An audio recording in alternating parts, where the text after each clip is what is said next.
you put a gun to somebody's head, we're lucky you haven't killed somebody, because that's the path you're on. He pulls a gun on a 14-year-old kid and steals not only that kid's dirt bike, but also a small amount of cash from that 14-year-old. The PSI indicates that 14-year-old is so traumatized by this that he can't even attend public school anymore, Judge.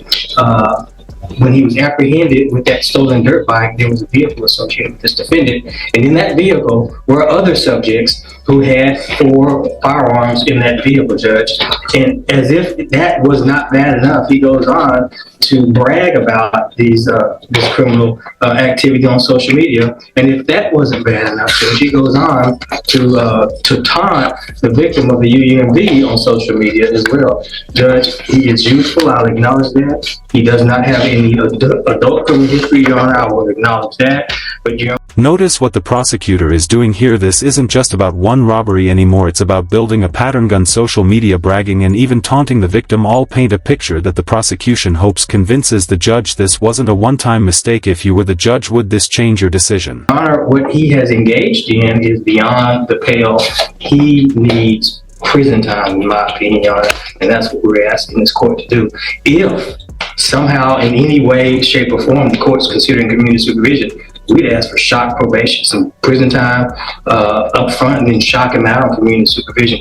Judge, again, this is just beyond the pale. I think the PSI speaks for itself. Thanks, Judge.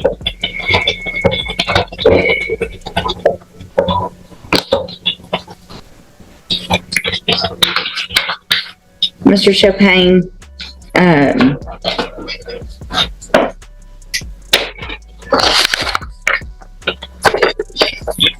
these cases for me with kids your age are so hard, and I have for a very long time tried very hard to give chances, but all of the guns and the riding around and I mean, so January 2019. This is a huge moment. The judge isn't focusing only on today's crimes, is looking at years of missed opportunity, 7 probation violations before being sent to juvenile detention, then more chances afterward. In sentencing, a defendant's history can carry just as much weight as the latest offense. Put on January of 2019, you are put on probation, juvenile probation. You violated it 1, 2, 3, 4, 5, 6. On your 7th time to violate, they finally sent you to TJJD, right? 7 times you were given an opportunity. You go to TJJD, obviously you're not there very long because you get out, and then in December of 2022, you commit an unlawful carrying a weapon, evading arrest or detention, and you're again put on probation. You're given another opportunity in January of 2023. So in this year, you were put on probation for a gun case and an evading case. While you're on that probation, after you've been to TJJD, you commit these 3 offenses while you're on probation.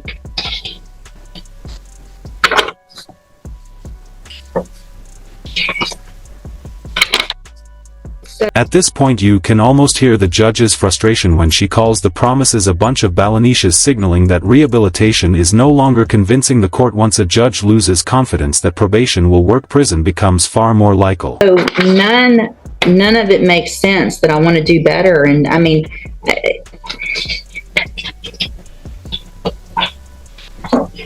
all this riding around with guns and masks and stealing, and it's just crazy.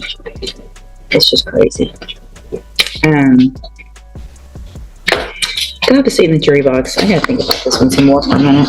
So what I've done, in addition to obviously just thinking about it and looking at all of this a little bit more, is ask and get any incident reports that you've had since you've been in custody. And Mr. Chopin, I appreciate Mr. Lewis and what he's done and the arguments he's made for you.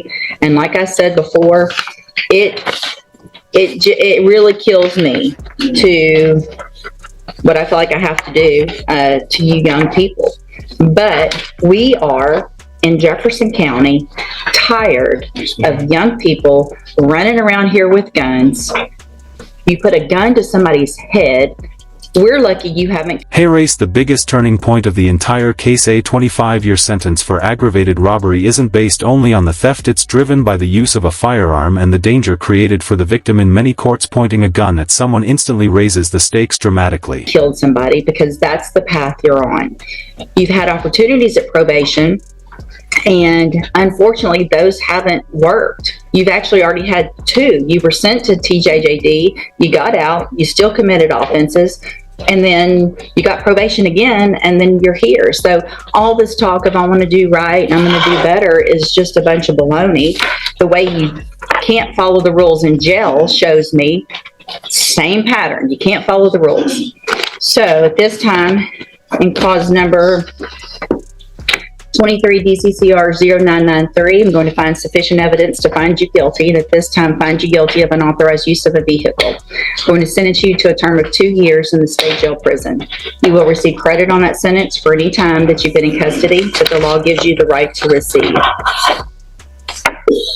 In cause number,